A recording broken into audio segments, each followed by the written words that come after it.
NTPC Shri Vasavi మాతా సేవా సమితి ఆధ్వర్యంలో ఎన్టీపీసీ మేడిపల్లి సెంటర్లో బుధవారం అమావాస్య సందర్భంగా అన్నదాన వితరణ కార్యక్రమం చేపట్టారు. ఈ సందర్భంగా వారు మాట్లాడుతూ ఎన్టీపీసీ శ్రీ వాసవి మాతా సేవా సమితి ఆధ్వర్యంలో గత 12 మాసాలుగా ప్రతి నెల అమావాస్య రోజున పేదలకు అన్నప్రసాద వితరణ చేస్తూ వస్తున్నామని తెలిపారు. నేడు అమావాస్య రోజున ప్రథమ వార్షికోత్సవం జరుపుకుంటున్నామని తెలిపారు. ఈ రోజున గాంధీ జయంతి కూడా కలిసి రావడం జరిగిందన్నారు.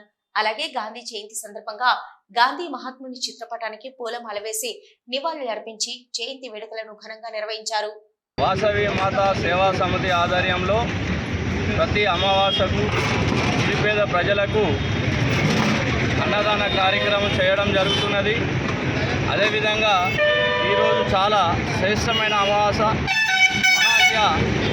అమావాస్య సందర్భంగా, ఎందుకంటే పితృదేవులకు ఈరోజు అన్న తర్పణం ఏదైతే చేస్తో ఆ భాగ్యం మాకు కలిగినందుకు చాలా సంతోషంగా ఉన్నది. ఈ నెలతోటి ప్రథమ వార్షికోత్సవం చేసుకోవడం జరుగుతుంది. గత 12 నెలల నుండి ప్రతి అమావాస్యకు అన్నదాన కార్యక్రమం చేస్తున్నాము. ఇట్లాంటి అవకాశం మాకు దొరికినందుకు ఆ వాసవి మాతకు మేము సదా సేవలో కృతజ్ఞతలు తెలుపుతున్నాం.